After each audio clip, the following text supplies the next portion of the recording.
시청자 여러분 안녕하십니까? 시사정담 시작하겠습니다. 시청자 여러분, 민주당이 30일 국회 본회의를 열어서 검수완박법 중 검찰청법 개정안을 처리할 예정인데요. 민주당이 법안 처리를 밀어붙이는 과정에서 법사위 소위 안건 조정위 전체회의 그리고 국회 본회의 상정 법안을 수정을 거듭한 끝에 누더기 법안이 되었다는 비난을 받고 있습니다. 여상원 변호사님과 무엇이 문제인지 따져보도록 하겠습니다. 여 변호사님, 현재 국회에서 이 검수완박법 수정안이 본회의에 상정되어 있지 않습니까? 그래서 30일 날 검찰청법 개정안이 처리가 되고, 그리고 또 회기 쪼개기를 해갖고 5월 3일 날 형사소송법 개정안이 처리가 되는데, 지금 이 올라온 법들이 그동안 이 국회 법사위에서도 소위안, 그 다음에 이제 또 안건 조정위안, 전체 법사위안, 그러다가 또 국회 본회의 상정 수정안, 이 민주당이 셀프 또 자기들끼리 멋대로 고쳐버린 거예요. 셀프 수정안. 이러다 보니까 고치고 하다 보니까 이게 완전히 누더기법, 검수완박법이 아니라 검수범박법, 범벅이 됐다. 범벅법. 이렇게 지금 비난을 듣고 있거든요. 그중에 이제 가장 대표적으로 든 것이 그 검찰의 수사 대상 중에 부패와 경제 아닙니까? 이것이 중으로 갔다가 등으로 갔다가 중으로 갔다고요. 경제 범죄 중이냐 범죄 등이냐 했는데 결국 등으로는 지금 가 있습니다만 이것도 왔다 갔다 지금 했어요. 그러니까 이게 뭐 검수 범벅법이라는, 우리 호박 범벅은 많이 들어봤는데 이게 엉망이라는 뜻을 이제 의미하는 건데, 근데 아까 제가 이제 우리 국회가 법을 더불어민주당 통과시킬 때 이게 뭐 엉터리라도 법에 맞으니까 꼼수라고 그러지 않습니까?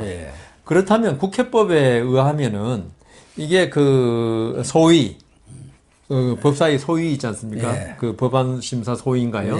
그다음 안건 조정위, 그다음 법사위 전체 회의, 그다음 국회 본회의. 이게 전부 다 법안이 같아야 됩니다. 당연하죠. 글자 한자, 이게 아까 그 등이냐 중이냐 그러셨는데 사실 법 중에는 그 등, 중 하나, 글자 한자 차이 가지고 엄청난 그 영향이 있고, 그렇죠. 그다음 옛날에 제가 한번 이야기 들었는데, 우리가 해외 통상에 관한 법을 만들면서 그 글자 한자 잘못하는 바람에 우리가 국제적으로 손실을 엄청나게 입었던 적이 있다고 한번 들었습니다. 제가 확인은 못했는데 그 정도로 법안에서 문구 하나가 진짜 국가 안위에 관한 정도로 중요한 문구들이 많아요. 그런데 이번에 이게 그 더불어민주당에서 사실 시간이 없었죠. 자기들은 뭐 이번에 대선에 이겼으면 검수완박법도 없었을 건데, 하여튼 지고 나서 그다음에 이제 그 문재인 이재명 보호법이라고 그러지 않습니까? 그걸 하는데 시간이 없어 놓으니까 이런 식으로 그냥 그 완전히 누더기가 돼버렸는데, 글자가 계속 바꾸면서. 그런데 저는 기본적으로 최소한 법사위 통과법 법안 하고 국회 본회의법은 법안은 같아야 한다고 봅니다. 그렇죠. 그게 다르면 통일성을 있죠. 유지해야죠. 그게 다르면 우리 국회법에 법사위 통과한 법안을 올리도록 돼 있거든요. 그럼 다른 법이 올라온 거예요. 자기들은 글자 한자니까 괜찮다 하지만, 이게 아까 말씀드린 대로 법안에 문구 하나, 글자 하나가 엄청난 영향을 미칠 수 있기 때문에, 그러면 심사를 안 하고 올렸다는 이야기 되는 거예요. 이게 법사위 전체에서. 그러면 아까 법 절차를 제가 따지는 식으로, 그러면 이거는 국회 본회의에 그 법안이 안 올라온 거하고 마찬가지가 되는 거예요, 이거는. 법사위에서 통과된 거가 다른 게 올라오면, 그건 법사위 통과법이 안 올라왔으니까 법사위에 통과하는 게 국회법이 정해져 있지 않습니까? 그러니까 법사위를 통과하지 않은 법이 올라온 거니까, 이건 국회 본회의에서 의결하더라도 그 유령 법안을 갖다가 의결한 게 되는 거 아니냐. 물론 이제 이거 가지고 지금 뭐 검찰도 헌재에다가 그 위헌 신청 가처분까지 넣고 국민의힘도 뭐 어떤 액션을 취할 것 같은데 문제는 그래서 헌재에서 이 정도는 예, 문구에 이 차이가 있지만은 큰 문제 없다. 입법의 동일성에는 큰 문제가 없다고 할 수도 있어요. 그렇지만 저는 우리 행정법원에서 윤석열 총장의 직무집행정지 징계 사건 그때 제가 이 자리에서 말씀드린 기억하실 겁니다. 절차 문제는 법조인들이 아주 민감합니다. 이 실체, 내용 이런 거는 국회의 자율성, 국회 입법권의 어떤 자율성을 인정해 주는 면에서 할 수 있지만 이 절차를 위배한 것에 대해서는 법조인들이 가장 판단하기도 좀 쉽고 그다음 적법 절차의 원칙이라는 게 듀 프로세스라 그러죠. 이게 뭐냐 하면 민주 법치 국가에서는 아무리 선한 목적으로 뭘 하더라도 법이 정한 절차 여기에 어긋나면 안 된다는 게 원칙이거든요.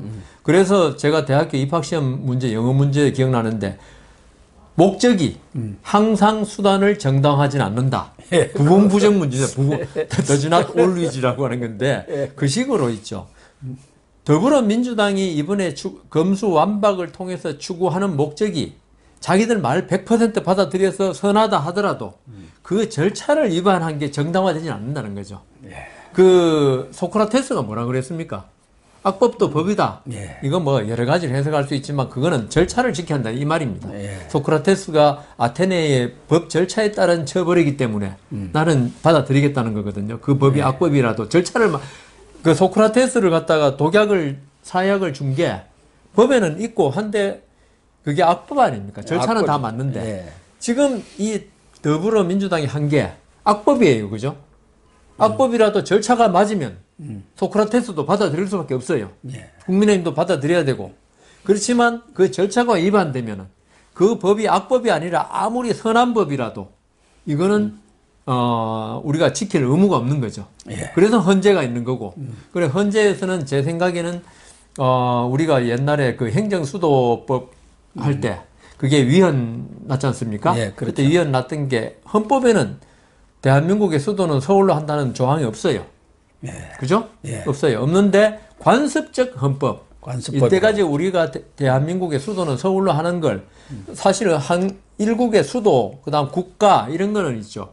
헌법적 사항 아닙니까? 국가의 기본이기 때문에. 헌법이라는 게 바로 국가의 기본을 정한 법이거든요. 그렇기 때문에 제 생각에는 이런 그 헌법 정신에 헌법재판소가 진영 논리에 휩싸이지 말고 과연 헌법 정신이 국회에다가 국회법을 제정하고 국회법에서 이렇게 여러 가지 절차를 갖다 둔 게 소수자의 의견을 존중하고 다수자가 양보하라는 그 정신 이걸 갖다 이번에 정면으로 사보임, 변칙 사보임, 꼼수 탈당을 통해서 이뤄냈단 말입니다. 이게 어떻게 보면은 헌법이 국회법에다 위임한 정신을 정면으로 위배한 거다. 그리고 이번에 좀 전에 말씀드린 이제 본론으로 돌아가면 그 어떤 법사위 법안을 갖다가 문구가 몇 구가 바뀌었는지 모르지만 이게 그런 경우에도 우리 헌재가 눈 감아서는 안 된다. 그래서 아까 국민투표 안 되는 국민투표보다는 헌재에서 열심히 치열하게 싸워라. 그거 지면 할 수 없는 거고요. 그래서 이 등과 중이 오락가락 했는데 또 하나는 원래 지금 박병석 중재안이라고 있지 않습니까? 여야가 합의한 거. 이 중재안이 본회의에 그대로 상정이 된 것이 아니란 말이에요. 그중에 이제 대표적인 것이 그 중재안이 8개항인데 어제도 제가 잠깐 다뤘습니다마는 1항이 수사권과 기소권 분리고 그 분리에 따라서 수사권이 검찰 수사권이 없어지면은 어디로 가야 할 것이냐 그 수사권이 그게 이제 아주 중요했던 것이고 그렇죠. 그 이전에도 민주당에 대한 그 비난의 하나의 중요한 그 포인트였단 말이에요. 아니 이사를 갔는데 갈 집도 안 되놓고 나가면 되느냐. 그래서 이제 중재안에는 중수청을 설치하기로 하고 그 중수청 설치를 위해서 사법개혁특위, 사개특위를 13명으로 구성한다. 이게 통째로 빠져버렸단 말이에요. 통째로. 그러니까 우리 속된 말로 안고 없는 찐빵이 된 거예요. 파스 없는 찐빵이 돼버린 거 아니겠습니까? 그렇죠. 그러다 보니까 이게 이제 민주당에서 또 난리가 난 거예요. 그러면은 중수청이 없어져 버리고 사개특위도 안 만들어지면은 그러면은 지금 원래 검수완박에서 이 중수청 또 사개특위 해갖고 거기서 논의해서 1년 6개월 후에 예. 수사 2개 예. 남은 거, 예. 이 부패 경제 그 부분 수사도 이제 넘어가는 검수 단박이 됐지 않습니까? 예. 그런데 중수청도 안 만들어지고 사개특위가 없다고 한다면은 이 민주당 일부 강경파들은 그러면은 이 경제 부패범죄 수사는 검찰이 계속 앞으로 하는 거 아니냐.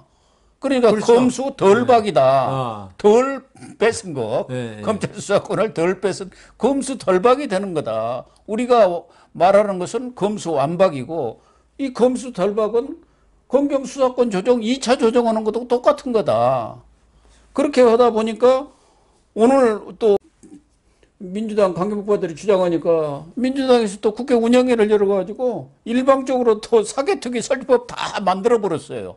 그래서 이 참말로 국회 원내 다수를 차지한다는 게 얼마나 중요하다는 걸 아주 절감하는 거. 그러니까 국민의힘만 가서 그 항의만 한 거예요. 왜 우리 오고 합의도 없이 막 운영이 열어가지고 다 멋대로 해버리냐. 그러니까 사개특위에서 중수청은 설치를 논의한다. 네. 거기다 집어넣어버린 거예요. 그러니까 이게 참 그 낫지에 수권법 예. 이란 거 이번에 그런 생각이 많이 나는 그렇습니다. 더불어민주당의 국회 운영이더라고요. 이럴 예. 바에는 앞으로 선거해가지고 한 석이라도 더 많게 과반수보다도 그 당한테 모든 걸 맡기고 나머지 국회의원은 그냥 전부 다 사퇴하고 집에서 노는 게 낫지. 그렇죠. 세비라도 전략할 건데 예. 이거 그 과반수가 안 된 그 당에 국회의원은 의미가 없잖아요. 지금 이렇게 해버리면은. 예? 예.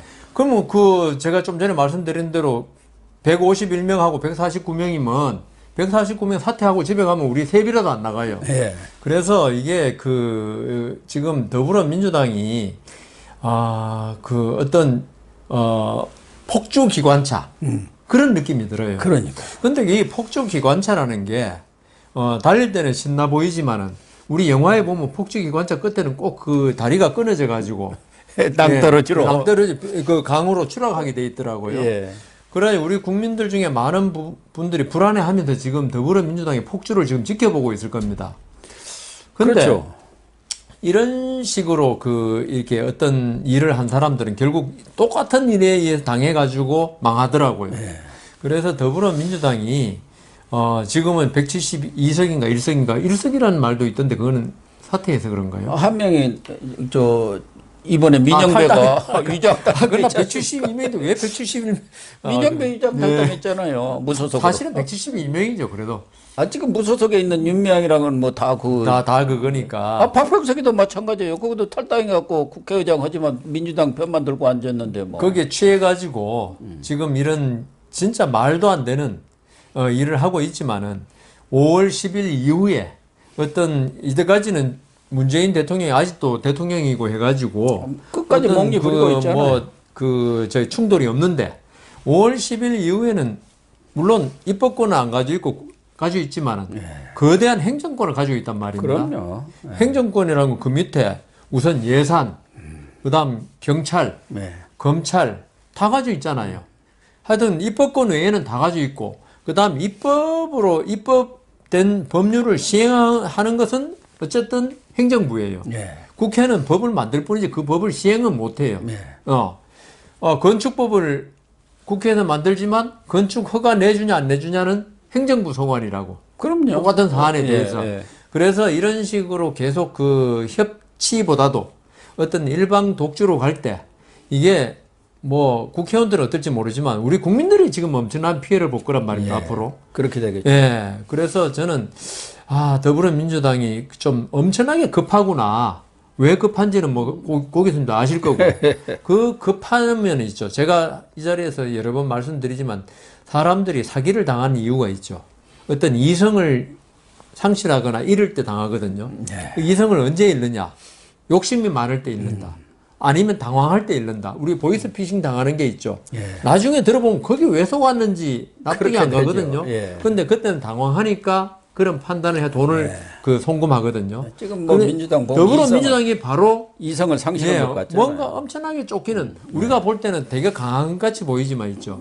엄청나게 지금 뭔가 쫓기고 있는 거예요. 그 뭐 쫓기고 있다는 거는 양향자 의원 말대로 하면은 20명이 뭐 구속될까봐 두려워한다는데 제 생각에는 제가 그 한마디 좀 에피소드를 이야기하면 어제 제가 전주 재판을 갔다 오는 데 있죠. 그 전주에서 이렇게 SRT를 타고 오는데 논 한가운데 있죠. 공지에는 전부 태양광이 설치되어 있더라고요. 그게 논으로 만들든지 밭으로만 충분한 땅인데 현재 논이 아니면 있죠. 전부 태양광이 설치되어 있어요. 그래가지고 지금 오늘 아침에 또 조선일보에 봤습니다. 지금 그 호남은 있죠. 전기가 소비량보다도 생산량이 더 많으면 그게 또 정전이 과부하 정전이 된다네요. 그리고 우리가 지금 식량 지금 대란이 일어났지 않습니까? 우크라이나하고 우크라이나가 러시아가 세계 밀 수출이 몇 프로 차지하는데 전기는 사실 꼭 필요하지만 없었다고 죽는 건 아니에요. 그런데 식량은 없으면요 죽는데 우리 호남 평야 그 호남이 얼마나 곡창지대입니까? 그 새만금 거기다 전부 태양광 새만금 뭐 했다 합시다. 근데 제가 기차 타고 오면서 너무 기가 찬 거예요. 논밭으로 충분히 쓸만한 땅에 전부 태양광이 깔려 있는 게 그러면은 그 사람들이 그 농사 일하는 것보다도 태양광 깔아놓고 돈 받는 게 훨씬 편하거든요. 돈 받는 게 낫죠. 그게 어떻게 국가가 건전한 국가입니까? 그런 식으로 그래서 저는 이게 더불어민주당이 이번 그 정권 바뀌면은 이 태양광 문제부터 얼마나 많은 게 있길래 이런 검수완박을 이렇게 짧은 시간 내에 74년 된 그 사법제도를 단 한 달도 안 되죠, 지금. 그렇죠. 그거 고치려 하느냐. 결국 이성 상실이다. 지금, 그리고 당황하고 있다. 겁내고 있다. 그런 생각이 많이 들었습니다. 진짜 그런 것 같습니다. 또 하나는 검사의 그런 시정 요구 사건이라든가 고소에는 이의제기 사건 이런 것도 동일성이라든가 단일성을 유지하지 않으면은 수사를 할 수 없도록 또 그렇게 만들었죠. 원래는 또 좀 그걸 완화해 가지고 유지하면은 그 범위 내에서 수사를 하도록 하겠다 하더니 이것도 올라갈 때는 싹 없애버렸어요. 그게 뭐 보완적 수사권인가 그 중재안에는 있었는데 그게 원래는 수사권. 없었죠. 원래는. 근데 이제 권성동 그 대표가 그 중재안 받아들일 때 그게 이제 제일 자랑했어요. 큰 성과라고. 그거라도 얻어왔다고. 그런데 지금 이 수사, 그 범죄의 단일성, 동일성이라는 건 엄청나게 어려운 개념이고, 제가 뭐 그 자세히 설명하지는 않겠습니다. 저도 헷갈리는 면이 있는데. 뭐 감으로도 대충은 이해를 하지 않겠습니까? 일반인들이 동일한 거, 그게 부수적인 거 이런 것은 수사 못 한다 그 얘기 아니겠습니까? 이런 게 간단하게 예를 들어 드리면은, 제가 이제 옛날에 본 그 사안으로서는, 그 신호위반 한 걸로, 도로교통법 위반으로 범칙금 받잖아요. 그럼 나중에 그 신호위반으로 사고 난 것까지가 하여튼 그 외의 거는 전부 다 포함되어 버리기 때문에 더 이상 처벌 안 받는 게 있어요. 신호위반 한 거 관련되는 나머지 하여튼 제가 정확히 기억 안 나는데 하여튼 단일성, 동일성이라는 거 그러니까 경찰이 수사해서 올린 것만 검찰이 기소하든지 말든지 기소하든지 말든지만 있지 여기에 뭐 이게 수사 기록 읽어보니까 경찰이 올린 거 다른 범죄가 충분히 의심이 될 수 있잖아요. 그다음 관련 범죄도 의심될 수 있고 이런 걸 수사를 못하게 해버렸어요. 그러니까 그 N번방 사건 이런 것들이 대표적인 것 아니겠습니까? 그게 그렇게 아주 집단적인 범죄 행위로까지 확산될지는 몰랐던 거 아니겠습니까? 그러면 경찰에서 그건 모르고 수사가 안 돼가지고 그 뭐 양자간에 무슨 성추행이라든가 그런 것만 올라오면 그것만 하라는 거 아닙니까? 그리고 이번에 이연애인가요? 남편 보험금 노리고 남자친구가 죽인 사건. 그것도 경찰에서는 절침에 뭐 무혐의인가요? 아니죠. 이제 단순 뭐 이렇게 실종 사건이고. 그러니까 뭐 과실치사나 뭐 이런 거겠죠. 근데 검사가 보니까 좀 이상하거든 이게 죽은 그 경위. 그래서 결국은 보험금 노린 그런 살인 사건으로 했거든요. 그 저번에 제가 말씀드렸지 않습니까? 경찰도 수사 능력이 있을 수 있고 하지만 경찰은 원래가 치안 유지, 예. 국민들의 안전한 생활을 유지하는 데 주 목적이 있는 기관이지. 수사는 요새 애들 하는 말로 부캐예요, 부캐. 부업이에요. 네. 근데 검사는 있죠. 검사가 길에 나가서 교통정리 하진 않잖아요. 그 다음, 뭐 순찰도 하는 것도 아니고. 검찰이라는 건 순전히 수사를 위한 기관입니다, 수사. 네. 그리고 그 기소를 하잖아요. 지금 수사, 기소 분리 아닙니까? 기소를 하는데 저도 이제 법정에서 형사재판할 때 검사하고 앉아 있어 보면은 공판검사라고 있어요. 네. 공판검사는 수사를 하지 않고 기소된 사건의 공판 유지만 하는 검사예요. 네. 어떨 때는 황당한 경우가 있는 게 공판검사가 이 사건의 내막을 모르니까 엉뚱한 주장을 많이 한다고요. 그러겠죠. 그 다음 공소장을 변경해야 될 수도 있는데 변경하라면 뭐였는지 압니까? 수사검사한테 물어보고 하겠다고 그래요. 아니 자기는 모르니까. 예, 그럴 수밖에 없잖아요. 그러니까 앞으로 근데 이제 그것도 못 오게 이거 되었어요. 앞으로는 더 심해진 게 경찰이 조사한 것만 하니까 예. 검사는 사건 내용 하나도 모르고 기소 유지를 한다고요. 그래서 말이 제가 볼 되냐, 때는 이거예요. 물론 그 무죄 추정의 원칙이고 억울한 사람이 처벌받아서는 안 되지만은 우리 사법제도의 그 원칙은 있죠. 무고한 사람이 처벌받아서는 안 되지만 죄 지은 사람은 엄중한 처벌을 받아서 사회를 범죄인으로부터 방어하는 게 사법제도의 존재 이유인데 만일에 이 기소 그다음 수사를 분리해버리면 있죠. 제가 볼 때 앞으로 무죄 엄청나게 나옵니다. 검사가 모르는데요. 기소한 검사가 사건을. 그리고 검사가 어떤 이의제기권이라든가 그런 것이 전혀 없어져 버리면 경찰 선에서 단계에서 끝나죠 뭐 사실. 뭉개버리면 네. 아예 없어져 버리는 네, 사건 그렇죠. 자체가. 그리고 지금 또 예를 들면 우리 공익신고라든가 또 내부 고발 이런 것들 자기들 골치 아프면 그냥 아예 뭐 이거 보고 안 해버리고 수사 안 해버리면 끝나는 거 아닙니까? 그리고 해놓고 그 무혐의를 올리잖아요. 올리는데 검사가 보완 수사 요구하잖아요. 거의 같아요. 내가 수사한 내가 무죄라는데 그러니까 수사도 안 한 검사 네가 뭘 왜, 알아? 뭘 알아? 그러니까. 검사들이 옛날에 판사한테 잘 쓰던 말이에요. 영장 기각하면 내가 수사해서 영장 청구인데 뭐 아무것도 모르는 판사가 영장 기각해? 그렇게 되겠죠. 그러니까 뭐 검사라는 껍데기예요. 예, 껍데기에 불과한 거 허수아비 그냥 기소청이에요. 기소청 검찰청이 기소청이 아니고. 되는 거죠. 예. 근데 그게 이제 결국은 검사가 힘이 있고 없고는 뭐 별개 문제고 그거는 별개죠. 결과적으로 그 국민이 피해는 피해라니까요. 국민이 본다 그 얘기 아닙니까? 그러니까 이게 지금 그 국회의원들 있죠. 더불어민주당 국회의원들이 워낙 높은 데 있으니까 사기라든가 왜 우리 그 국민들 민생 범죄라는 건 사소한 것들입니다. 그럼요. 폭행 이런 거에서 안 당해본 사람 피해받는 국민들의 입장을 전혀 모르는 거예요. 그리고 지금 경찰하고 검찰하고 수사 기소권 분리됐잖아요.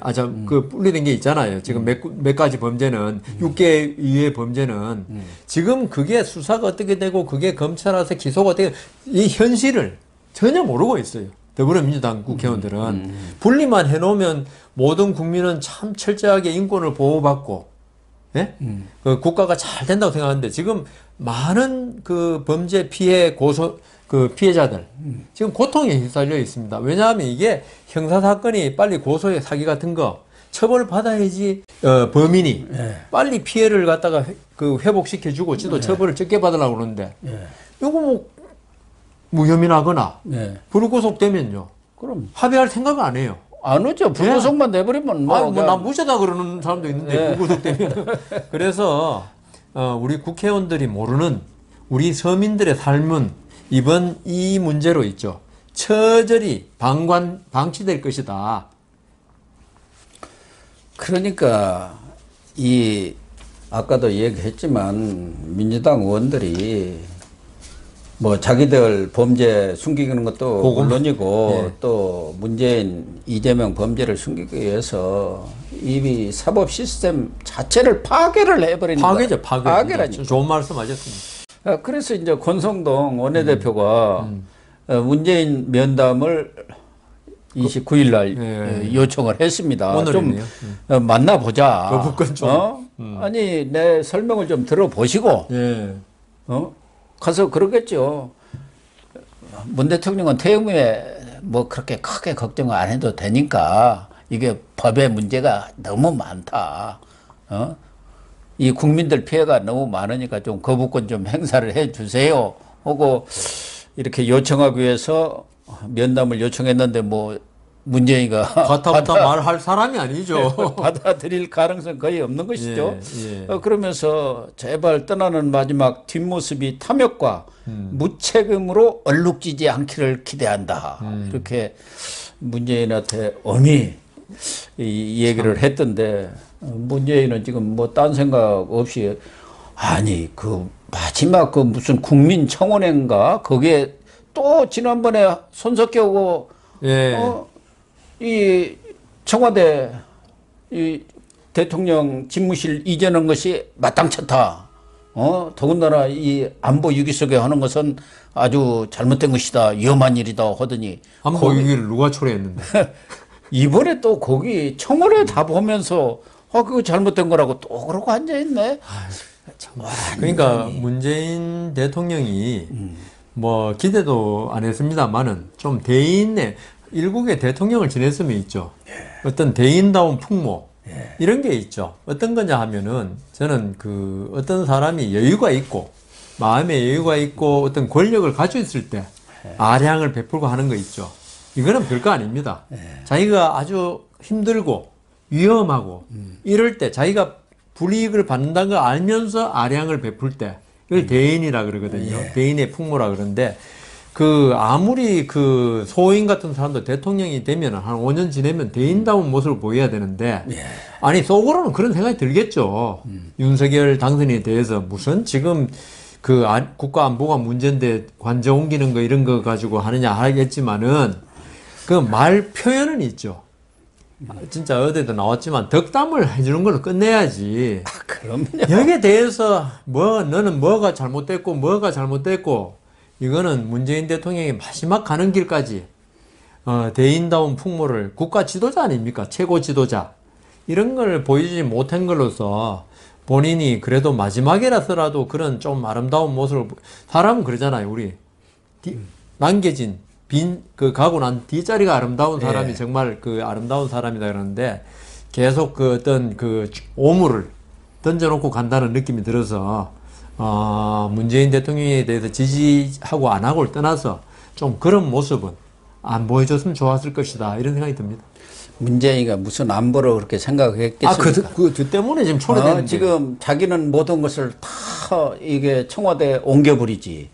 탈원전도 폐기하겠다고 여기에 이제 속이 상한 기분이 거야. 무지하게 나쁘겠죠. 속이 좁으니까 예. 거기에 대해서 뭐 억하심정으로 그냥 막 악담을 퍼부어댄다고 봐야 하고 또 하나는 나 나가서도 내가 지금 지지율이 역대 최고로 높은데 자기 지지층들한테 너무 걱정하지 마세요. 그리고 나 나가 있을 때 적극적으로 나를 지지해가지고 혹시 이쪽에서 이 검수완박법이 처리가 됐더라도 또 무슨 꿍꿍이석을 할지 모르니까 나를 좀 잘 지켜달라. 나도 굳건히 버티겠다. 뭐 그런 그렇죠. 메시지를 보내는 거예요. 그러니까 속이 좁다고 안철수가 그분도 내가 대인배인지는 모르겠습니다만 어떻게 해야 문재인한테 소인배라고 했겠습니까? 문재인 대통령이 지금 하는 그것도 결국은 본인 보신 그게 아니냐 이런 말이 나올 수밖에 없죠. 그렇습니다.